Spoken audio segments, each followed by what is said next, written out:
ನಾನು 2014 chief minister ಆಗ್ಲೇ ಅರ್ಜಿ ಕೊಟ್ಟದು ನನ್ನ ಹೆಂಡತಿ. ನಮ್ ಜಮೀನ್ ಹೋಗ್ಬಿಟ್ಟಿದ್ರಿ ನೀವು, ಅಕ್ರಮವಾಗಿ ಮಾಡ್ಕೊಬಿಟ್ಟಿದ್ದೀರಿ, ಸೈಟ್ ಎಲ್ಲ ಮಾಡಿ ಹಂಚ್ಬಿಟ್ಟಿದ್ದೀರಿ, ನಮಗೆ ಬದ್ಲಿ ಸೈಟ್ ಜಮೀನ್ ಕೊಡಿ ಅಂತ ಕೊಟ್ಲು ಅರ್ಜಿನ. 3 ಎಕರೆ 16 ಗುಂಟೆನ ನೀವು ಎನ್ಕ್ರೋಚ್ ಮಾಡ್ಕೊಂಡು ಸೈಟ್ ಮಾಡಿ ಹಂಚ್ಬಿಟ್ಟಿದ್ದೀರಿ, ನಮಗೆ ಜಾಗ ಬದ್ಲಿ ಜಾಗ ಕೊಡಿ ಅಂತ ಹೇಳಿದ್ರು.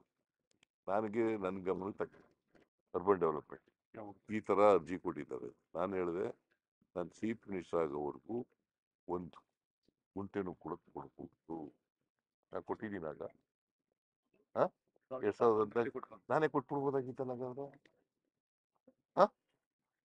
ಚೀಫ್ ಮಿನಿಸ್ಟರ್ ಅಧಿಕಾರ ಇರ್ಲಿಲ್ವಾ? ಕೊಡ್ಬೋದಾಗಿತ್ತಲ್ಲಪ್ಪ. 2021 ಮತ್ತೆ ಅರ್ಜಿ ಕೊಡ್ತಾಳೆ ನನ್ನ ಹೆಂಡತಿ. ಬಿಜೆಪಿ ಸರ್ಕಾರ ಇರೋದು ಆಗ. ನಾನು ಹೆಂಗ್ ಪ್ರಭಾವ ಬೀರ್ತಿದ್ದೆ? ಪ್ರಭಾವ ಬೀರ್ಬೋದಾಗಿತ್ತಲ್ಲ.